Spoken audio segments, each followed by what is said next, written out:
Ada 4 pertanyaan dari Nabi Daud alaihi salam kepada Allah subhanahu wa ta'ala di dalam beliau bermunajat. Mengandung 4 pertanyaan dari Nabi Daud yang isinya akan menjadi sebuah nasihat untuk kita. Satu hari Nabi Daud berdoa kepada Allah dan menanyakan 4 hal tentang apa yang Allah cintai atau apa balasan bagi mereka orang-orang yang berbuat baik. Yang pertama kata Nabi Daud alaihi salam, Ilahi ma jaza'u man say'a mayyitan ila qabrihi ibtiqa mardatik. Wahai Allah, apa balasan untuk orang-orang yang menguburkan mayit dengan niat mencari ridhamu ya Allah?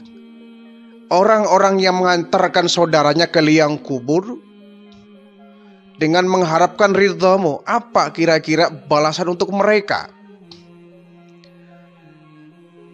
Allah subhanahu wa ta'ala menjawab, Jaza'uhu an tusayyi'ahu malaikati fatusalliya ala ruhihi fil arwah. Mereka orang-orang yang menguburkan saudara-saudaranya ke liang kubur, kelak mereka akan dikuburkan oleh para malaikat, dan mereka malaikat memintakan rahmat kepada arwah-arwah mereka. Jadi balasan untuk mereka orang-orang yang menguburkan saudaranya di liang kubur, kelak dia akan dikuburkan oleh malaikat,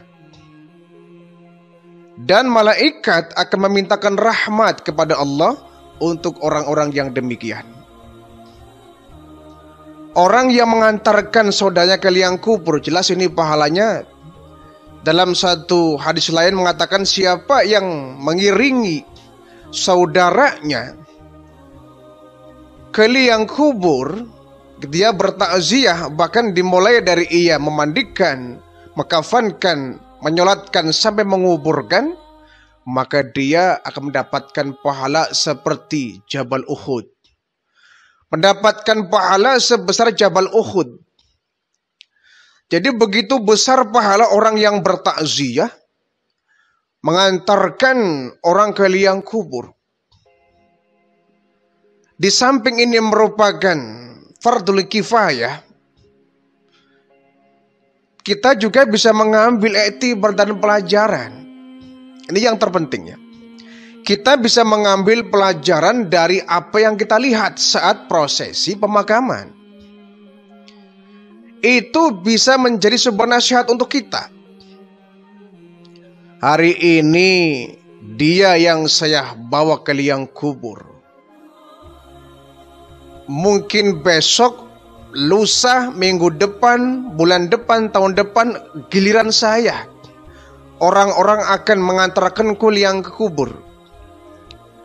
Orang-orang akan membawaku, meletakkan aku ke liang kubur. Oleh karena itu saya harus berhati-hati dalam kehidupan ini. Karena semua manusia tentu sedang menunggu gilirannya. Semua kita sedang menunggu giliran kapan saatnya kita dipanggil oleh Allah subhanahu wa ta'ala.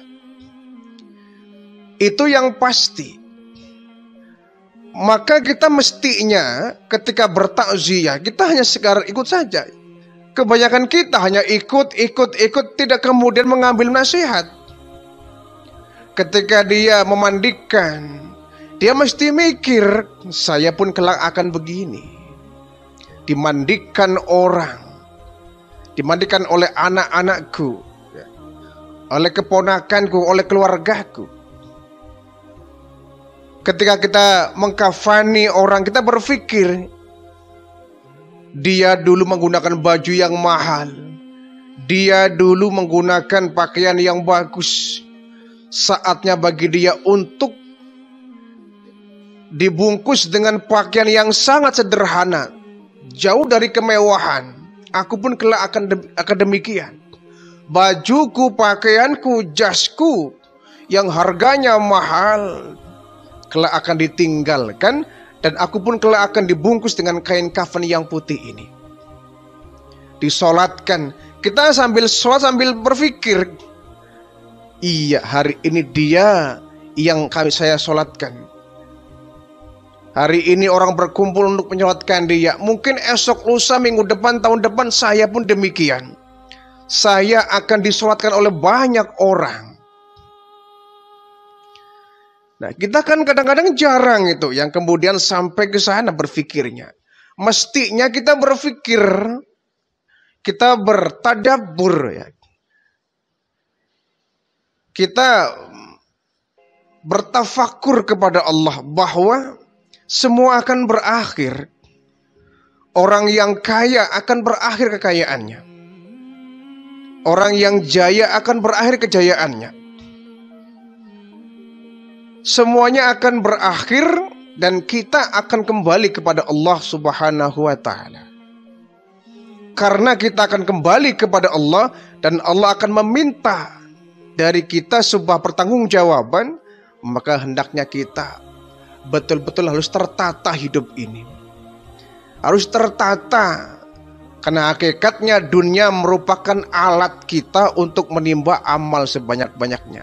Hanya alat, hanya media, hanya wahana. Bukan tujuan. Kita harus dapat mengambil dunia ini sebagai alat, sebagai cara, sebagai media untuk mendekatkan diri kepada Allah, menggunakan dunia sebagai alat untuk mengumpulkan amal. Bukan tujuan utama. Kalau dunia merupakan tujuan utama, maka kita akan melalaikan tujuan yang sebenarnya, yaitu akhirat. Walal akhiratu khairul laka minal ula.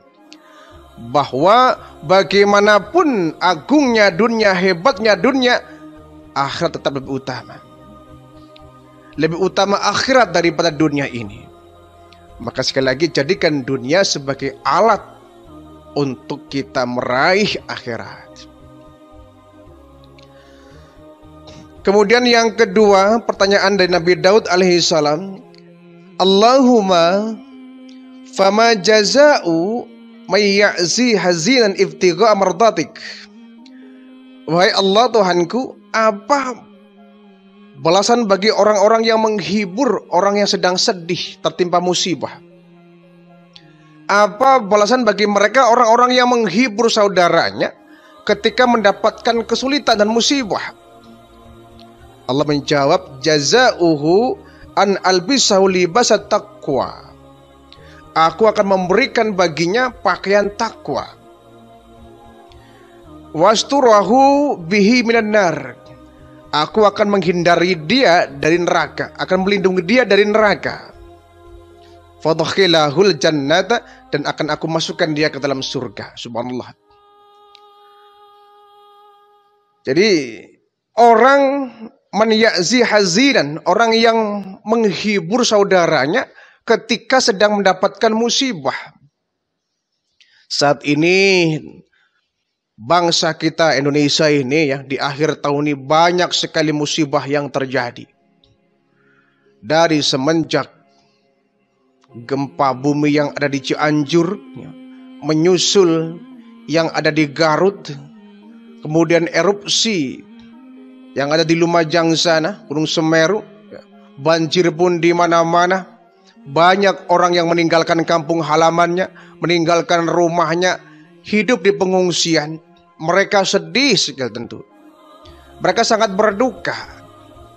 Maka kita sebagai sesama muslim harus merasakan penderitaan mereka. Kita harus punya empati, merasakan apa yang mereka rasakan.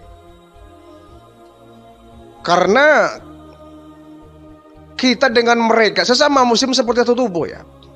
Sesama muslim seperti satu tubuh. Apabila yang satu sakit, yang lain akan merasakan sakit. Saudara kita sedang ditimpa kesedihan, kita mesti harus ikut berbelasungkawa. Jangan sampai ada saudara kita di daerah lain sedang berduka, kita berpesta pora, kita asik-asikan. Ini namanya kita nggak berempati, nggak ikut merasakan. Bagaimana kalau kemudian posisinya dibalik?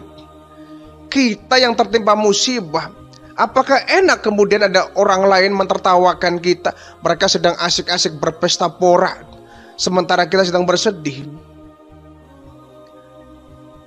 Jadi jangan sampai kita menunjukkan bahwa mereka mereka lagi berduka, saya mah tidak.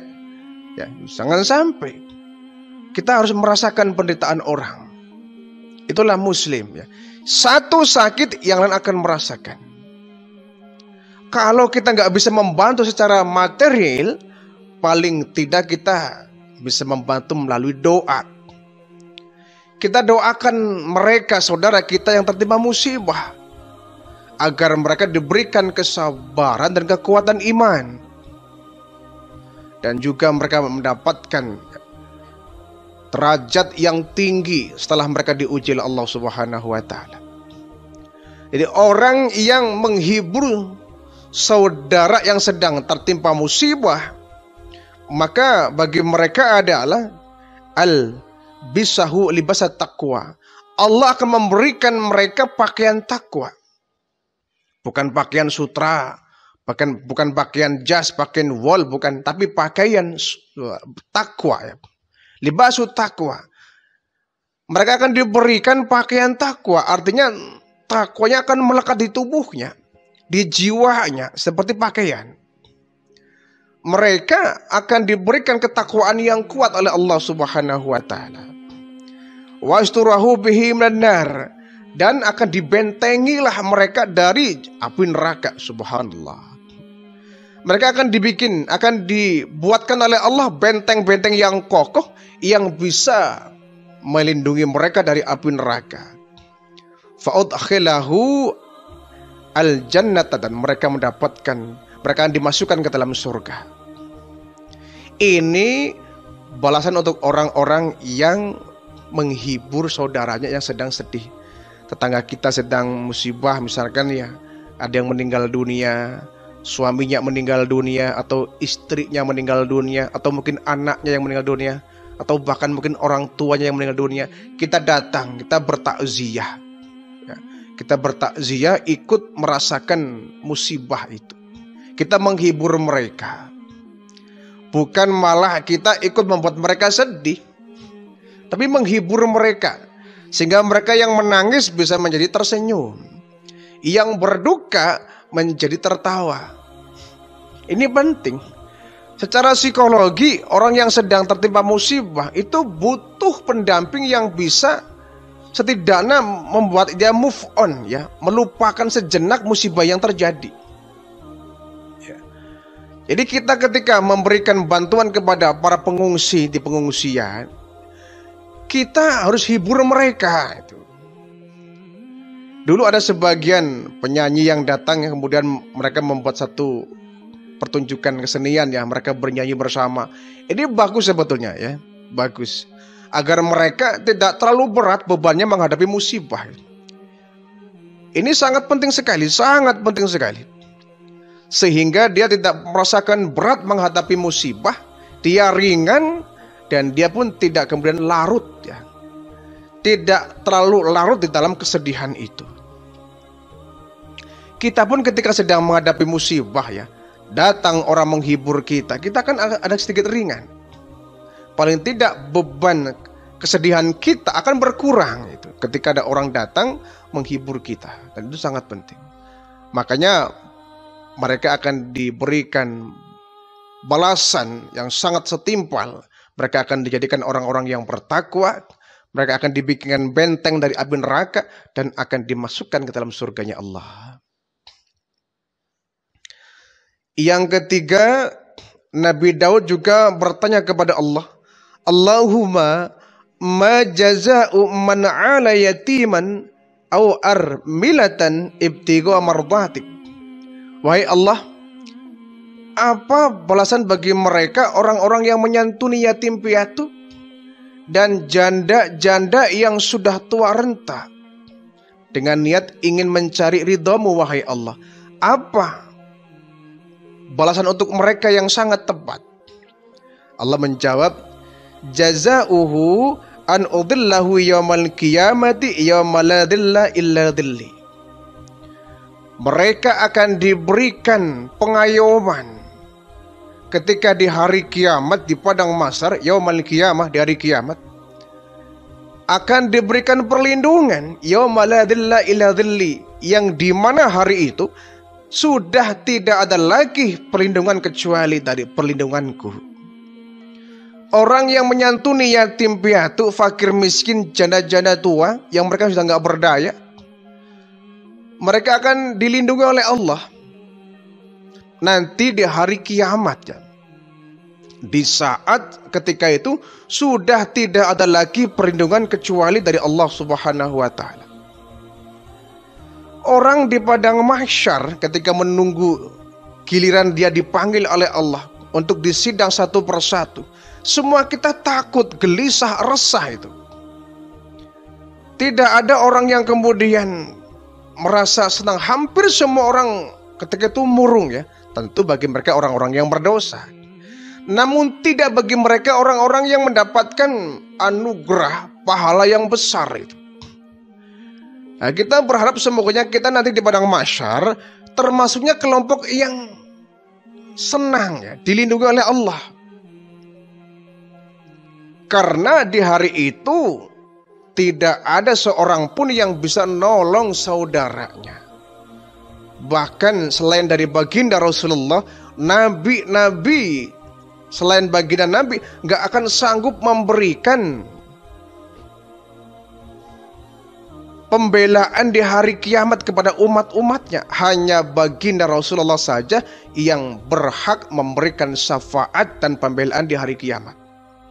Sehingga di padang mahsyar itu satu riwayat menjelaskan Rasulullah lah satu-satunya orang yang paling sibuk ketika hari kiamat itu. Sibuk memberikan syafaat kepada mereka orang-orang yang minta. Dan terutama yang diutamakan adalah kita umatnya. Nah, orang yang ketika di dunia suka menyantuni yatim piatu, mereka akan dilindungi oleh Allah di hari-hari di mana ketika itu sudah tanpa ada perlindungan manusia kecuali dari perlindungan Allah Subhanahu wa taala. Jadi anak-anak yatim kita ini bisa menjadi sebuah ladang bagi kita ya. Berbahagialah, beruntunglah orang yang diberikan harta kekayaan dan dia kemudian diberikan rasa peduli kepada fakir miskin yatim piatu. Sungguh beruntung mereka orang yang rajin menyantuni yatim piatu. Sehingga doanya sang yatim ini kemudian diijabah oleh Allah Subhanahu wa taala. Kenapa begitu? Karena Nabi pun merasakan kok, karena beliau semenjak kecil sudah tanpa kedua orang tua. Usia 6 tahun Nabi sudah yatim piatu. Tidak punya bapak, tidak punya ibu. Dan beliau merasakan betul pahitnya hidup tanpa adanya dampingan orang tua. Sehingga Rasulullah sangat begitu memperhatikan betul itu ya. Mereka orang-orang yang menyantuni yatim piatu akan seperti dua jari ini di hari kiamat. Orang yang membagikan hartanya untuk yatim piatu, maka nanti di hari kiamat dia denganku seperti dua jari ini, sangat dekat. Sebaliknya orang yang menzolimi yatim piatu, orang yang menzolimi fakir miskin, bahkan orang yang memakan harta anak yatim secara zalim, ini akan sangat berat balasannya. Dia masuk ke neraka, perutnya akan membesar seperti menyerupai sebuah bukit. Masya Allah, perut besar menyerupai sebuah bukit. Ini salah satu akibat dari orang yang rakus memakan harta dari anak-anak yatim. Maka kita kalau diberikan kepercayaan sebagai penanggung jawab ya, anak-anak yatim, sebagai pengasuh anak yatim, sebagai tim ya, pemelihara anak yatim, kita mesti bangga ya. Bangga karena kita akan diberikan satu pahala, satu balasan dari Allah Subhanahu wa taala. Rumah yang paling mulia adalah rumah yang di dalamnya ada anak yatim yang hidupnya dicukupi. Seburuk-buruknya rumah adalah rumah yang ada anak yatimnya, tetapi hidupnya disia-siakan. Jadi kita hati-hati ya. Anak yatim ini Allah sangat memperhatikan betul. Doanya dikabul, ya. Permintaannya diijabah oleh Allah. Rintihnya didengar oleh Allah. Kalau kita menyakiti mereka, itu akan kontan itu. Bukan cuma di akhirat, di dunia pun sudah kontan. Akan diberikan balasan yang sangat kontan, menakutkan. Sebab itu, kalau kita belum bisa menyantuni yatim piatu, setidaknya kita jangan menzolimi mereka. Kalau kita belum bisa memberikan kepada mereka santunan, setidaknya kita doakan mereka. Kita mendoakan mereka supaya mereka menjadi anak yang soleh, anak yang berbakti, anak yang berilmu, anak yang masa depannya baik gitu. Yang keempat, Nabi Daud pun bertanya kepada Allah, Allahumma fama jaza'u man sa'alat dumu'ahu ala wastanaihi man makhafatika. Ya Allah, apa balasan untuk orang-orang yang air matanya mengalir dari kedua pelupuk matanya karena dia takut kepada Allah? Allah menjawab, qala an ankiya wajhahu lafa jahannama wa qiyahu yaumal qiyamatil faza'al akbar. Orang-orang yang dulu suka meneteskan air mata karena takut kepadaku, maka aku akan menjaga wajahnya dari tamparan api neraka. Subhanallah. Dan aku akan menjaganya dari dahsyatnya peristiwa hari kiamat. Subhanallah. Ini hadis qudsi ya. Hadis qudsi yang insya Allah hadis yang sangat sahih. Ini merupakan firman Allah melalui lisan dari baginda Rasulullah sallallahu alaihi wasallam. Balasan untuk mereka orang-orang yang suka menitikkan air mata, menangis di hadapan Allah saking takutnya kepada Allah. Tangisan taubat, tangisan takut kepada Allah. Maka kemudian Allah an-ankiya wajahu lafha jahannama. Aku akan melindunginya dari tamparan api neraka. Subhanallah. Ini Allah yang melindungi langsung. Allah yang melindungi langsung dari tamparan api neraka. Air matanya yang tertumpahkan ketika di dunia karena takut kepada Allah menyebabkan dia dilindungi dari api neraka. Air mata taubat, air mata yang takut kepada Allah. Di tengah malam dia sujud, ya. Dia qiyamul lail, berdoa, bermunajat sambil meneteskan air mata. Ini subhanallah, ini air mata mahal ini. Air mata mahal. Kenapa? Ini air mata takut kepada Allah.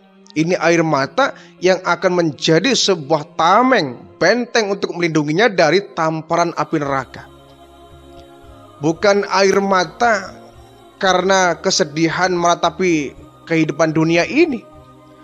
Bukan air mata karena dia menggerutu kehidupan di dunia ini, tapi air mata yang dia takut kepada Allah Subhanahu wa ta'ala. Ini air mata mahal. Air mata mahal. Kita kadang-kadang sulit ya kalau harus menangis ketika sholat, itu sulit.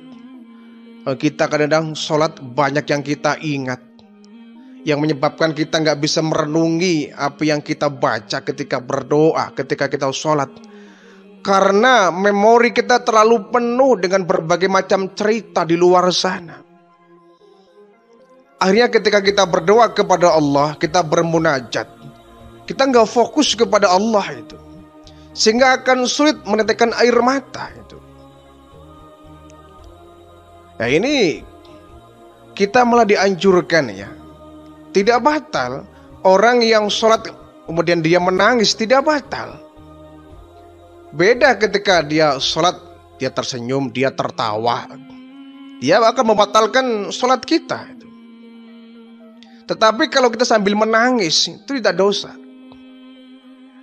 Apalagi menangisnya karena memang takut kepada Allah, takut dengan dosa-dosanya. dia menyesali akan dosa-dosa dan dia menangis di hadapan Allah, ini luar biasa. Air matanya akan menjadi tameng, akan menjadi benteng yang akan melindungi dia dari tamparan api neraka. Wa aqiyahu yaumal qiyamatil fazal akbar. Dia pun akan dilindungi dari peristiwa besar pada hari kiamat.